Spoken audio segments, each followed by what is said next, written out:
Բարև ձեզ, ես Լուսինե Կեսոյանն եմ, ազգային ժողովի երկրորդ գումարման պատգամավոր 2000-ից 2003 թվականների Ռուսաստանի Դաշնության կառավարությունում Հայաստանի Հանրապետության կառավարության հատուկ ներկայացուցիչ Տարոն Սահակյանի հետ այսօր խոսելու ենք կայացած հունիսի 7-ին կայացած խորհրդարանական ընտրությունների և հետընտրական զարգացումների մասին։ Պարոն Սահակյան, ընտրությունները կայացան, նախնական արդյունքները հայտարարվեցին, դեռ պետք է ամփոփվեն, սակայն նախորդ մեր հարցազրույցների ժամանակ դուք նշել եք, որ այս ընտրություններում մեջբերված այսպես օրակարգ դարձված 300,000 ադրբեջանցիների հարցը չէր, որ պետք է Երևան գար և խնդիրը առանցքային դառնար, որ խնդիրը քաղաքակրթական էր և ընդդիմություն իշխանությունը դա չէր, որ պիտի բանավեճի թեմա դարձներ, հետաքրքիր է ձեր տեսակետը լսել այս առումով, միասին են ընդդիմություն իշխանությունը այս հարցը օրակարգ բերել, սա ինչ էր էլի, սա ինչ օբերտոնի պատուհաներ, ինչ էր բացվեց, ինչ նպատակով, արդյոք այս արդյունքները գրանցված կապ ունեն այդ բարձրացված հարցի հետ, ինչ էր սա։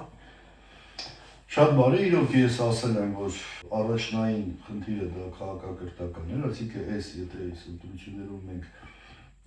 ինչ-որ ձևով պետք է մեր երկրի զարգացման հեռանկարի մասին խոսեինք, ոչ թե չկարևորելով կամ կարևորելով, այլ առաջնայինը դա քաղաքակրթական հարցերին պատասխանելու պետք է տանք։ Հիմա ես փորձեմ ճակերտները բացեմ և այդ ամբողջը լավ կերևա համեմատության մեջ։ Ինչ այդ համեմատությունը բերելը, ես ասեմ, որ բազմաթիվ դեպքեր կան, որ 18 թվականի հեղափոխությունից հետո իշխանությունն է, սոցիալ-քաղաքացիական պայմանագիրը հանձինեց Նիկոլ Փաշինյանի և Տաշի խմբի սեփականատեր Սամվել Կարապետյանի համագործակցությունը եղել և Տաշի խումբը մինչև վերջին իրադարձությունները իրեն շատ կոմֆորտի է զգացել և կան շատ բազմաթիվ հրապարակումներ, ես չեմ անդրադառնալ, ուղղակի Ղարաբաղի հետ կապված, այդ ֆոնդերի հետ կապված, եսիմինչի հետ կապված, այսինքն շատ հարցեր կա, որոնք վկայում են նրա մասին, որ այդ համագործակցությունները ու մեկ էլ մի պահից, այդ պահը որ պահն է, մի պահից այդ հակասությունն առաջացավ և երկրորդը, եթե համեմատության մեջ դնենք, այս քարոզարշավի ժամանակ ինչ է կատարվել Հայաստանում և Հայաստանի շուրջը, միգուցե դրանով մենք նաև կարող ենք արդեն որոշակիորեն ասենք, արդյոք 300,000 ադրբեջանցիների վերադարձը դա իշխանություն, ընդդիմություն համատեղ էին այդ օրակարգը բերել, թե դրա հետևում ինչ կա թաքնված և ըստ էության առաջիկայում ինչեր է սպասվում։ Նախ սկսենք այդտեղից, որ համագործակցության իմաստով ես ասեմ, օրինակ Հայաստանի էլեկտրական ցանցերի հետ կապված, Հայաստանի էլեկտրական ցանցերի հետ կապված այն տեղեկությունները, որը կային 15 թվականին Տաշի խմբի կողմից ձեռք բերելու և ձեռք բերման մեխանիզմների, եթե հիշում եք, մանունել հրապարակվել է, որ ձեռք է բերվել Կիպրոսի միջոցով, օֆշորային, և կար նաև տեղեկություններ, որ այդ, սենց ասած, այդ գործարքը 15 թվականի երբ որ կատարվել էր, այն ժամանակվա վարչապետ Դիմիտրի Մեդվեդևի հնարավոր է հարցը կամ սխալ էին ներկայացրել, կամ հնարավոր նույնիսկ ասենք այդ գործարքի հետ կապված շատ լուրջ հարցեր առաջանային, ասենք վարչապետը ստորագրել է, չի ստորագրել, նման տեղեկություններ եղել է։ Այսինքն, եթե հայկական կողմը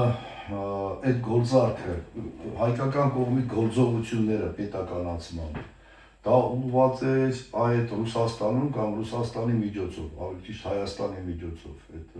եթե դա հանցավոր գործողություններ են, դա կոծկելու, թե իրականում դա հայկական կողմի այն գործողություններն են, որը պարտադիր էր կամ ասենք թելադրված էր ժողովրդի շահերը սպասարկելու համար։ Երկրորդ էպիզոդը դա Սևան Հրազդան կասկադն էր, որը դեռևս 2020 թվականից ես ներկայացրել էի Սևանորական կասկադը փողերի լվացման օտարման, վաճառքի, վերավաճառքի, այնուհետ արդեն 2020 թվականին սննկացման, որը առանց հայկական կողմի տվյալ դեպքում քաղաքացիական պայմանագրի, որը իշխող ուժն է Նիկոլ Փաշինյանի, դա հնարավոր չէ որ կատարվի։ Կամ եթե էլի, ոնց որ ասած, եթե Ռուսաստանի վարչապետին է կարողացել ցիվիլիզացիան մեջ գցել կամ ասենք կերտ փաստաթղթեր շրջանառության մեջ դնել կամ այսինչ, եթե դա տենց է։ Ուրեմն հնարավոր է այստեղ է կատարել, չեմ կարող ասել։ Այսինքն էական մի հատ բան ֆիքս է, որ մինչև այն պահը, երբ որ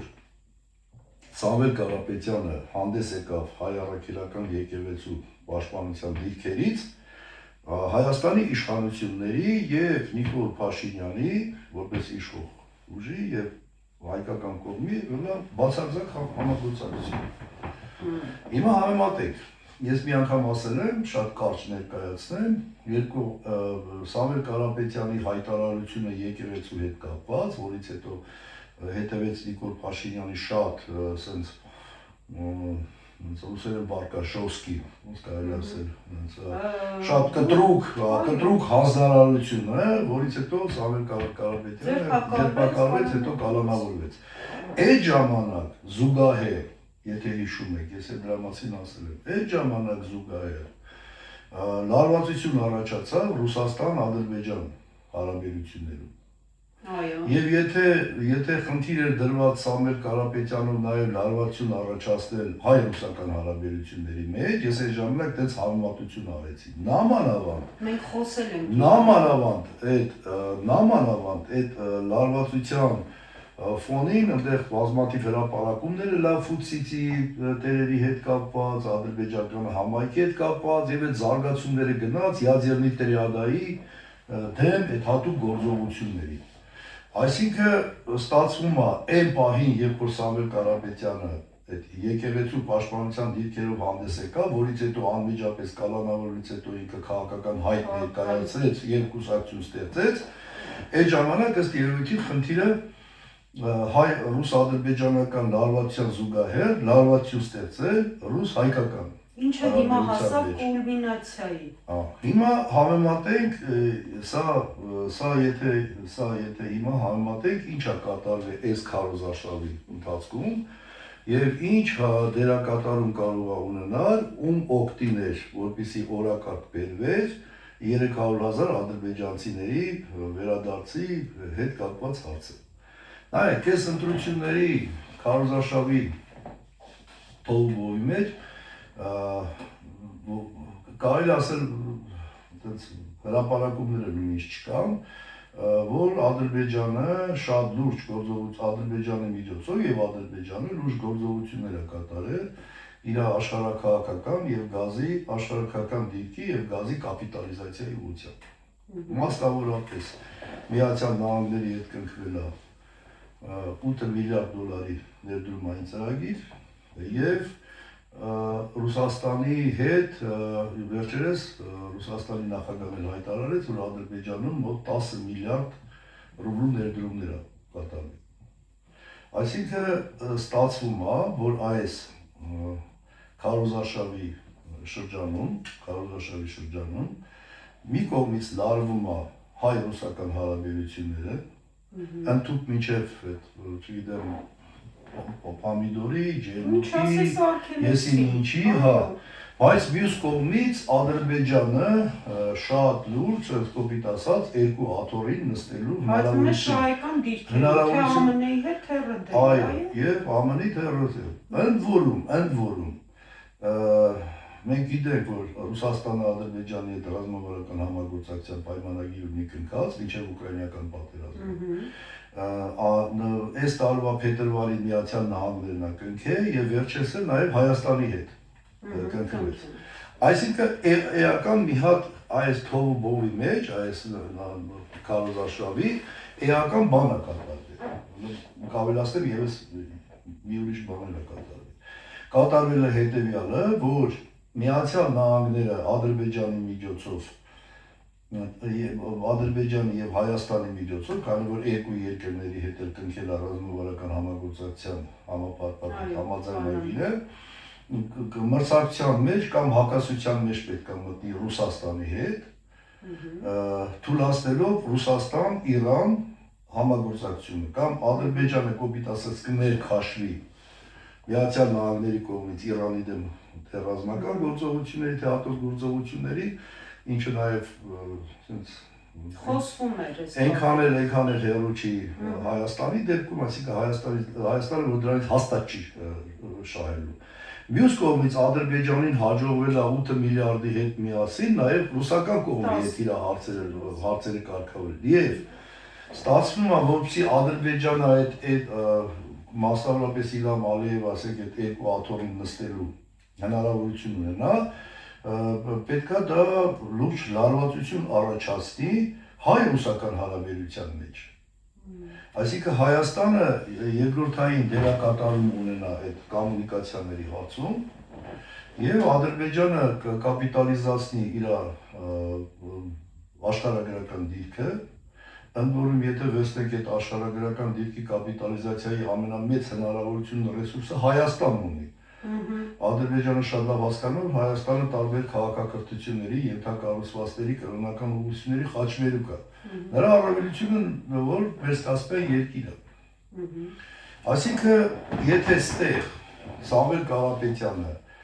այդ շրջանառության մեջ է դնում այդ 300,000 ադրբեջանցիների վերադարձի, ընդ որում 24 ժամ հետո չգիտես Նախիջևանում որտեղ դեմաց կոնֆերանս է հավաքվում, ոնց որ տասած պեչատ է դրվում, որ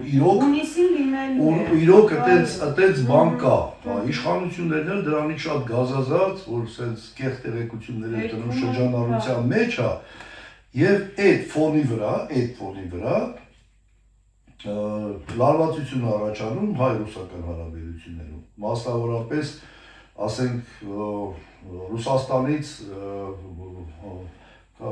մարդիկ, որոնք պետք է գային քվեարկեին, սահմանի վրա ինչ-որ մարդավորս է գնում, մեր, ասենք, հասարակ գյուղացու են տանջանքով ստեղծված կամ ծաղիկ արջեցրած ժողովրդի, ասենք, որ տրադիցիոն ռուսական շուկաներում սահմանափակվում է կամ արգելափակվում է, ես սենց կասեի, որ ավելի կարճ ասեմ, այդ օրակարգը, որ առաջնային դարավ և հիմնական դարավ, այդ օրակարգը դա օգնեց Ադրբեջանին Ռուսաստանի հետ իր հարաբերությունները լավացնել, թե կարող է խանգարել, միանշանակ կօգներ։ Եթե այսպես ձեր շարադրանքի եզրակացությունը դա է։ Ես ցավով եմ ասում, ցավով եմ նշում, որ իրականում թե Սամվել Կարապետյանի մտնելը քաղաքական դաշտ համընկավ ռուս-ադրբեջանական լարվածության եւ նախընտրական շրջանում այս օրակարգ բերված։ Ես նորից եմ ասում, ես խնդիրը այն չի, ցանկացած հայի ասես, որ 300,000 ադրբեջանցի է գալու, ինքը վատ է նայելու։ Իհարկե դա բացական։ Խոսքը դրա մասին չի, որտեղ իմ վերջին հարցազրույցից հետո ինձ զանգում էին տարբեր մարդիկ, ասում էին, հա ճիշտ ես ասում, բայց sense ժոստի չասեցին, որ թող չգան էս։ Հա խնդիրը այդ չի։ Եթե այդ օրակարգը չկա այսօր, եւ օրակարգը բերվում, որից Ադրբեջանը կապիտալիզացնում է իր աշխարհագրական դիրքը ու գազը, ել չեմ ասում, այնտեղ մի հատ ուրիշ բան էլ կա։ Վերջերս Ադրբեջանում Ադրբեջանի տրանսպորտի նախարարության երկաթգծի ավելի ճիշտ խորհրդականը հայտարարություն արեց, որ մենք ենթակառուցվածքներով արդեն պատրաստ ենք, մնացել է հայկական կողմի ներդրումները։ Ստացվում է դա թրիփի պահով։ Նրանք հենց այդ է, նրանք թրիփի մասին ընդհանրապես չեն խոսում։ Նույնիսկ Միացյալ Նահանգների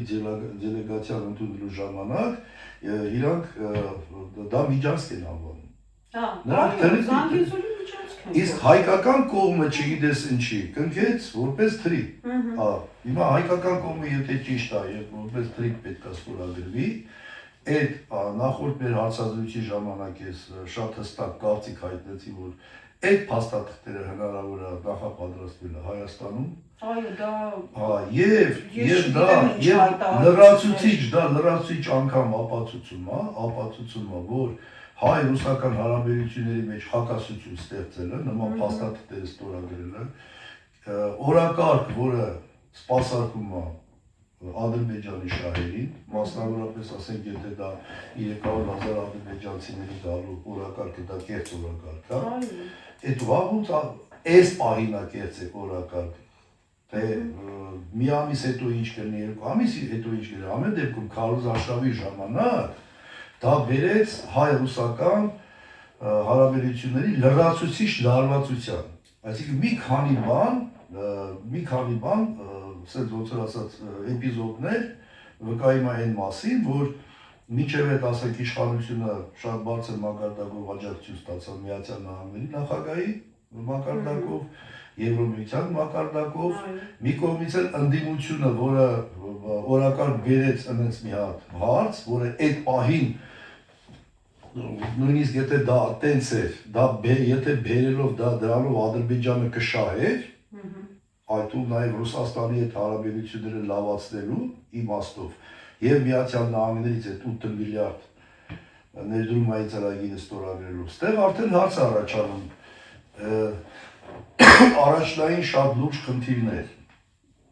Առաջնային շատ լուրջ խնդիրները հետեւյալն է, որ մեր երկրի տնտեսական ու քաղաքական անվտանգության 3 հենասյուների, դա մակրոսական աճի, սոցիալ բնապահպանական խնդիրների եւ քաղաքական համակարգի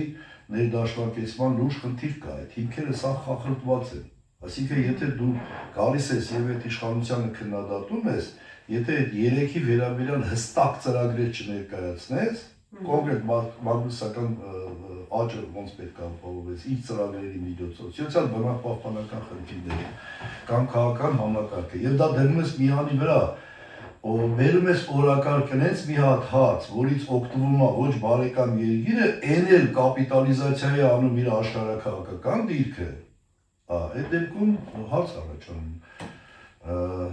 Միացյալ Նահանգներ, Ռուսաստան հնարավոր համագործակցությունը եւ հակասությունը։ Միացյալ Նահանգները բնական է եւ Ռուսաստանը այսօր ունի Հայաստանի ու Ռուսաստանի հետ ռազմավարական համագործակցություն, թե Միացյալ Նահանգները։ Պարզա Ռուսաստանի խնդիրն ինչ է, 3+3։ Պարզա ինչ է Միացյալ Նահանգների։ Թույլատրել Ռուսաստանի, Իրանի ազդեցությունը ռեգիոնում Կասպից ծովի բիոռեսուրսների բաժանման խնդիրներին։ Մի խոսքով ասած, ավարտին հասցնել 1999 թվականի հոկտեմբերի 27-ի ռազմաքաղաքական բաղադրիչը։ Ես կասեի, որ հետագա զարգացումները, որովհետև եթե ստացվում է այս ընտրություններով ուղղակի ընդունեք Ռոբերտ Քոչարյանի երկրորդ նախագահի գլխավորությամբ այդ ընդդիմությունը ասենց ասած ամենախոշոր ընդդիմադիր ուժը ինքը դարավ երկրորդական եւ առաջնային եկավ Սամվել Կարապետյանը, որի իշխանությունների հետ թե ուղիղ թե անուղղակի հասկանալով թե չհասկանալով սպասարկում է երրորդ կողմի շահերը, որից ըստ էության արդեն ինքը փաստ է, որ Ադրբեջանը Ռուսաստանի Դաշնության նախագահի Սանկտ-Պետերբուրգում այդ բանի այդ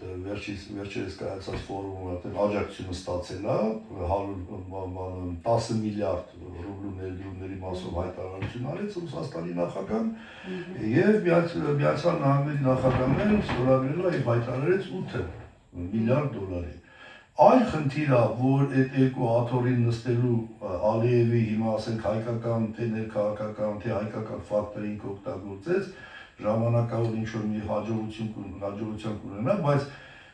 չմոռանանք, որ նաև վերջերս հրապարակվեց, որ ԱԹՍ-ների մեծ մատակարարում է Ադրբեջան կատարվել եւ շատ հնարավոր է, որ դա օգտագործվի Իրանի դեմ, չնայած Ադրբեջանը միանգամից հրաժարվեց, բայց ինձ թվում է 8 միլիարդը շատ շուտ կպրծնեի, որ Ադրբեջանին տրամադրվել է, բայց վաղ թե ուշ կգա մի պահ,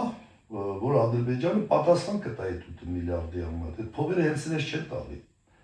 Ուրիշ բան, որ Ադրբեջանը լավ հասկանում է, այդ 8 միլիարդներ Միացյալ Նահանգների բաններ առաջ, կստացի ասեմ, մի քանի օր առաջ էլ այս էլ նորից մենք ձայներն էինք հաշվում, թե էս էինք անում, Ռուսաստանի արտաքին գործերի նախարարի տեղակալը հայտարարեց, որ շատ հնարավոր է Ադրբեջանը ԵՏՄ-ի մեջ մտնի։ Ստացվում է, մենք ոչ թե մենակ պամիդորով ու չգիտեմ, մենք դուրս ենք գալիս, ջերմուկով այդ հարաբերությունները փչացրեցինք, այդ Միացյալ Նահանգների ունեցած 8 միլիարդի եւ Ռուսաստանի կողմից արդեն 10 միլիարդ ռուբլու այդ աջակցության բանով միևնույն ժամանակ նաև քննարկվի այդ հարցը։ Հարց, այդ դեպքում օրակարգ ինչը պետք է բերվեր։ Առաջնայինը պետք է դառնա 300,000 ադրբեջանցիներ, թե շատ ավելի լուրջ հարց, այսինքն քաղաքակրթական հարց, որը էլի առաջինը ԵՏՄ-ն է, բարձ ասենք։ Մեր անվտանգության համակարգն է։ Եվ մեր տնտեսական քաղաքական անվտանգության այն ծրագրերն են, որ ես ասում եմ, երկու հենասյուներ։ Եվ ես ճիշտ ասած համեմատելով եւ ես սպասում էի մինչեւ այս ընտրությունները անցնելուց հետո, ես այս տեղեկություններն ասեի, որովհետեւ նմանես դե այս զարգացումների դեպքում տեսեք, ասենք Փաշինյանը բան այդ ընտրությունները 2 ժամ հետո 10% էր մշակվել։ Աննախադեպ բան։ Հայտարարեց, որ քաղաքական պայմանը հաղթել են ու միանգամից անցավ, որ Քոչարյանի կպատժի, Սամվել Կարապետյանի կպատժի։ Ուրեմն ես հրապարակավ ասում եմ, պարոն Փաշինյան, ես չգիտեմ, թե ոնց կվերջանա այս նախնական փուլն է,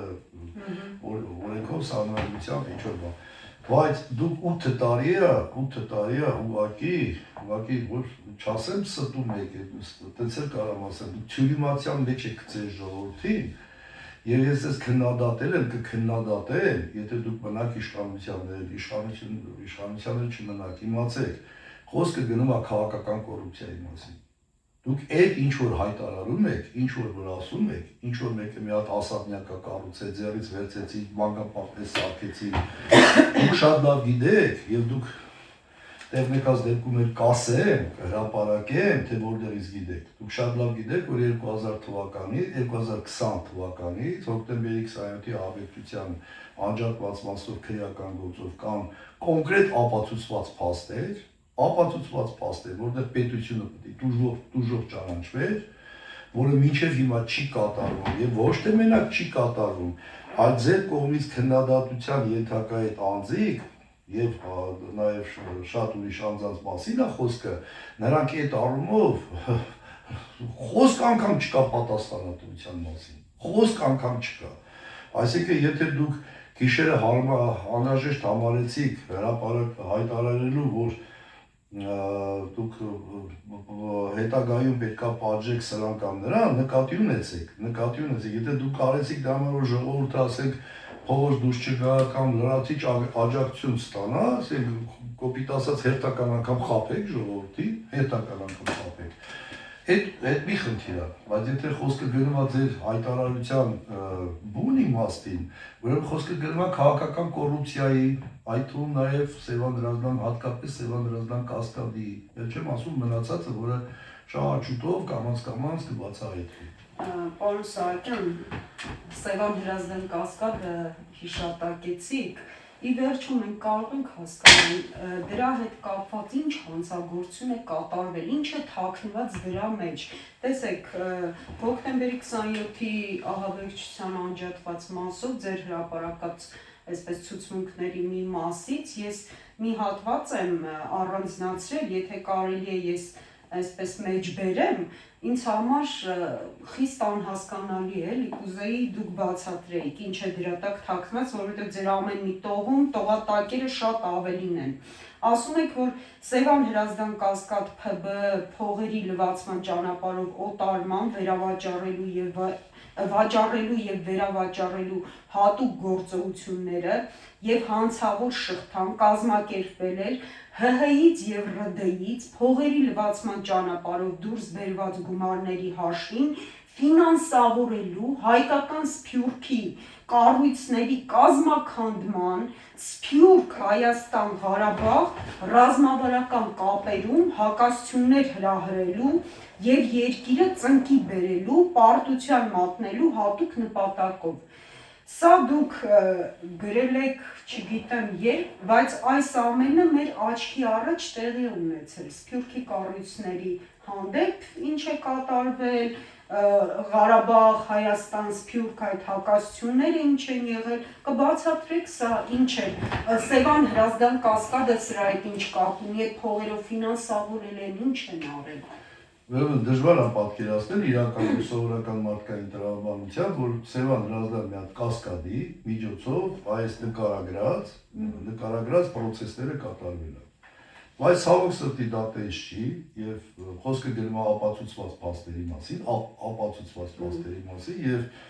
հատկապես Սփյուռքի կառույցների կազմաքանդման մասով, որ այդ գումարները ուղղվել է։ Ես դեռևս 18 թվականին դիմել եմ Փաշինյանին, ներկայացրել եմ։ Դրանից հետո իր խորհրդականներից մեկը անմիջապես դուրս եկավ իր վրա, ինչ որ հանձնաժողով էին ստեղծել գազի գնի սակագնի ուսումնասիրելու, որ ես այդ հանձնաժողովի մեջ ներգրավեմ, ես իհարկե միանգամից հրաժարվեցի եւ իտոգում Վանեցյանի ազգականը դառավ հանրային այդ կարգավորող հանձնաժողովի նախագահ։ Հա, անունը Բաջանաղը է։ Պարոն Գազիկոյան ինքնասպանություն գործեց։ Ահա, տրանսգազի ղեկավարը, ինքնասպանություն գործեց, իսկ մնացած շարունակություններ նույնիսկ պետք է չի ասել։ Բայց հիմա վերադառնանք թեմային։ Թեման հետևյալն է։ Ուրեմն դրա համար, այն ինչ որ ես Փաշինյանին ներկայացրել եմ, դրա համար պետք է վերցնել երկու հատ փաստաթուղթ դնել իրար կողք։ Մեկը 2002 թվականի 26/02 թվականի նոմեր համար 1515 կառավարության որոշումը եւ 2003 թվականի կառավարության որոշումը, որով ուժը կորցրած է ճանաչել այդ 1515 որոշումը։ Նա ինչ էր։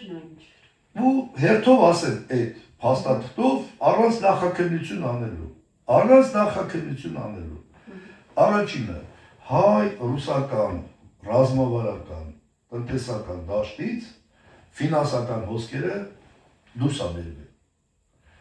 Այս սխեմայով առաջի կառավարության որոշումով միջուկային վարելիքը մատակարարվում էր Ավելսուկայի էլեկտրաէներգիայի իրացումից առաջացած գումարների 50% ուղղելով գազի մատակարարման ծրագրերին, 50%-ը միջուկային վարելիքի։ Երկրորդով Սևան Հրազդան կասկադը օտարվեց որպես սեփականություն, Ֆինլանդիայի Նորդիկ եւ ֆինանսական հոսքերը դուրս բերվեց ֆինլանդական Նորդիկ։ Ֆինլանդիան ուր, Ռուսաստանից Հայաստան, միջուկային վարելիքի մատակարարումն ուր, այսինքն առաջինը դա այդ օտարումը, Սևան Հրազդան կասկադի օտարումը այդ ճանապարհը, դա Հայաստանի, Ռուսաստանի ռազմավարական օբյեկտների անվտանգ շահագործման գումարները երկու երկրների տնտեսական ու քաղաքական անվտանգության դաշտից դուրս բերելն էր, որը փաստ է։ Հետագայում այդ թիվը Վարդան Բուրնազյանի, նորից պետք է հիշենք, Վարդան Բուրնազյանի Կրիշայի, որ արդեն մանտրն էր ինտերավեի տնօրենի տեղականն էր այս տնօրենում էներգետիկ թե Բաշից ցանցերը, թե Սևան Հրազդան, կստացի ասեմ Սևան Հրազդան կասկադը օտարվեց 99% մանտրի վրա որպես ֆիզիկական անձ։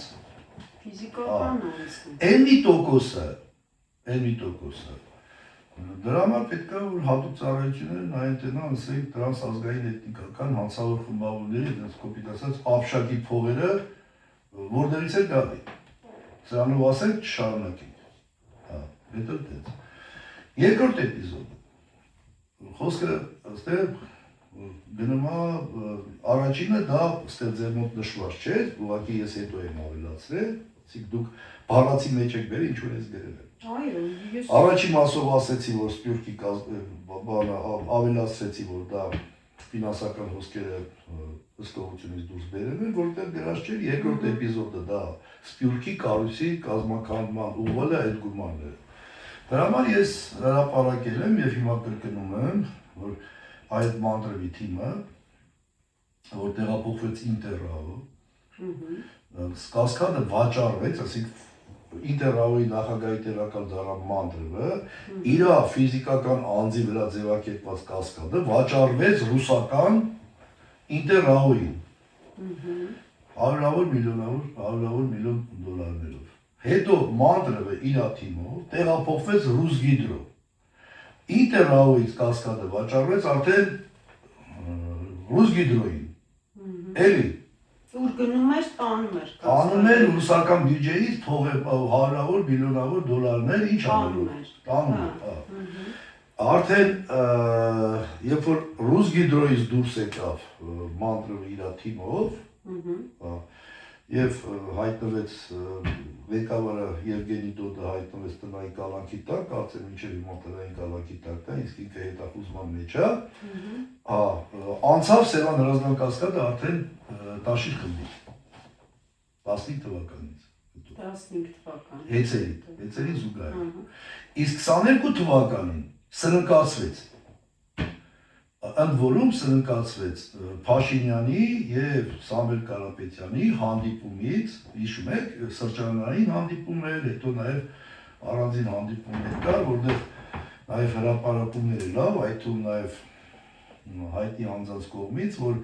այդ սրճարանային հանդիպումից հետո Փաշինյանի իր հանդիպման ժամանակ Սամվել Կարապետյանը ինչ որ մի հատ պապկա է հանձնել։ Նաև դուք շեշտում եք, որ զուգահեռ այդ ժամանակ ԱՄՆ եւ ՌԴ ֆինանսների նախարարները Չէ, նախարարները չէ, ես հետ եմ բացեմ, առաջին անգամ ասեմ, ես այդ ժամանակ շատ ակտիվ շփվում էի Արման Բաբաջանյանի հետ, եսի նախաձեռնությամբ զանգեցի Արման Բաբաջանյանին, միգուցե ինքը հաստատի կամ հերքի, ասի Արման, ինչ է ստացվում, Ռուսաստանի նախագահան ֆինանսների նախարարի հետ միասին Ամերիկայի նախագահն այդ ժամանակ Դոնալդ Տրամփն էր, առաջի պաշտոնավար ֆինանսների նախարարով հանդիպում են, ստեղ Տաշիր խմբի ղեկավարը եւ Փաշինյանն է սրճարանում հանդիպում։ Դու ասի պատկերացրու, այդպես հանդիպում, եթե երկու գերտերությունների առաջի դեմքեր հանդիպում են ֆինանսների նախարարների մասնակցությամբ, սա սովորական հանդիպում չի։ Արմանը Արմանն էր հասկացավ, ասեց, այդ պահը մենք բացենք թողի, ասի ես կարծում եմ, որ եթե հանգարց ընենց խնդիրը լինի, որ հետագայում այդ եսի ներկայացված փաստերը կոծվի, Սևան Հրազդան Կասկադի հետ կապված, Հեծերի հետ կապված բան, հասկանում եք, մեր երկիրը փոքր երկիր է,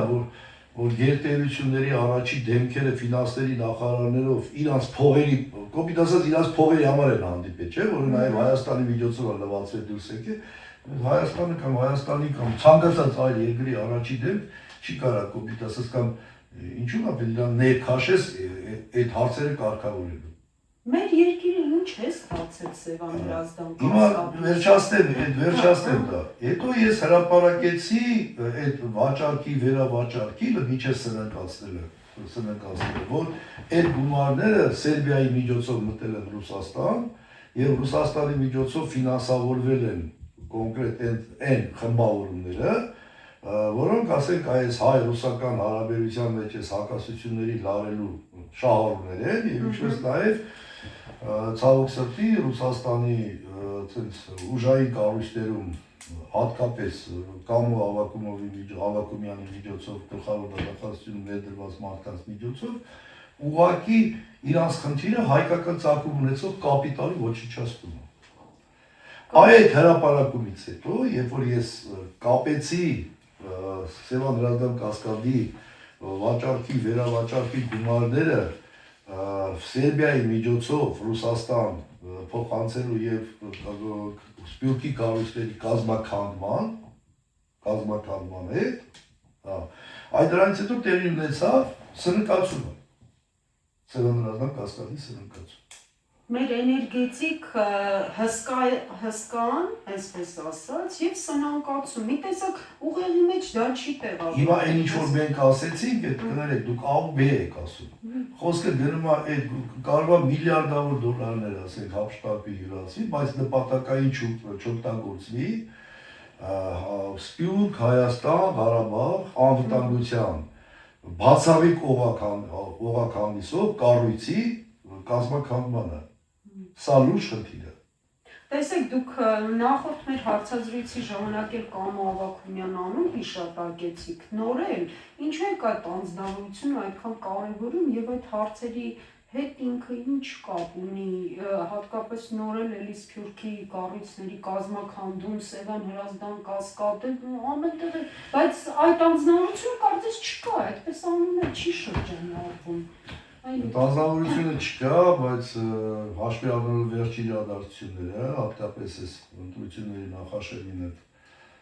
սպանության փորձը, որը նաև ես հրապարակել եմ եւ հաղորդում եմ ներկայացել հանցագործության մասին, որ դրա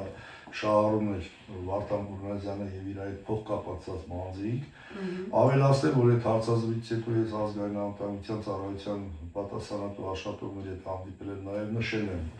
նաև ուրիշ դասկոպից ասած տոճկեք, որը դեպքում է։ Բայց դեռևս քրեական գործ հարուցված չէ։ Տոճկեք, որտեղից նախ միջև սպանության փորձել են հակասություններ ստեղծել, ինձ դեր քաշել ինչ-որ խնդիրների մեջ, կեղծ տեղեկություններ շրջանառության մեջ դնել, իբր թե ինչ-որ փողերի, բաների հետ կապված, ես այդ բոլորը արդեն ներկայացրել եմ, բայց վերադառնանք Կամո Ավագումյանին։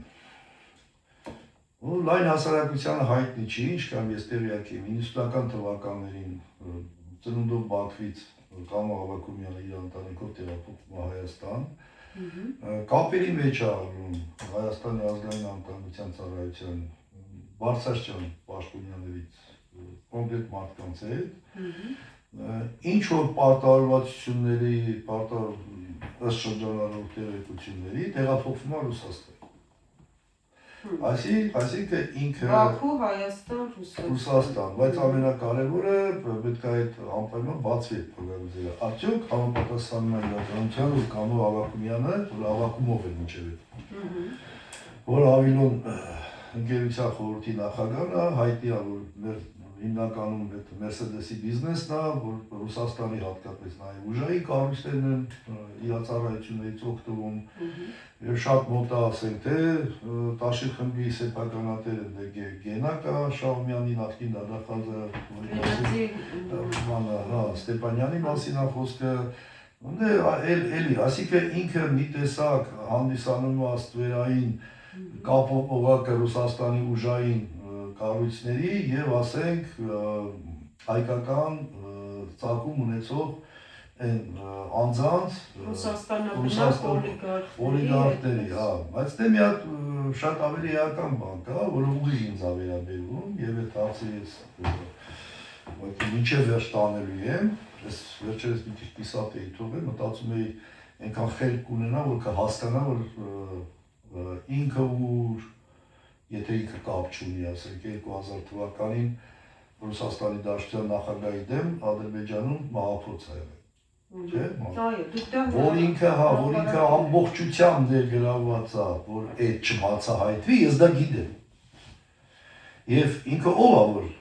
ներգրավված է, եւ ով է ինքը։ Ինքը նշանակվել է Հայաստանի դատախազության ներկայացիչ Ռուսաստանի դատախազություն։ Արման Հովսեփյանի ժամանակ, երբ որ Ռուսաստանի գլխավոր դատախազը Յուրի Չայկան էր։ Այդ ժամանակահատվածում այն փաստաթղթերը, որը ես Հայաստանի գլխավոր դատախազությունն եմ ներկայացրել, Հայաստանի միջոցով Ռուսաստանի կամ Ռուսաստանը հենց Ռուսաստանում, որ այդ ամբողջի հետևը կանգնացավ Կամո Ավագումյանը, որ չբացահայտվի, ինչը չբացահայտվի։ Ադրբեջանում Ռուսաստանի Դաշնության նախագահի դեմ մահափորձի պատվիրատու, կազմակերպիչ, հանցակից, հանցավոր շղթա։ Հարց. եթե ինքը մասնակից չի, ասենք 99 թվականին Հայաստան եկած, կոպիտ ասած ճակերտներով փախած,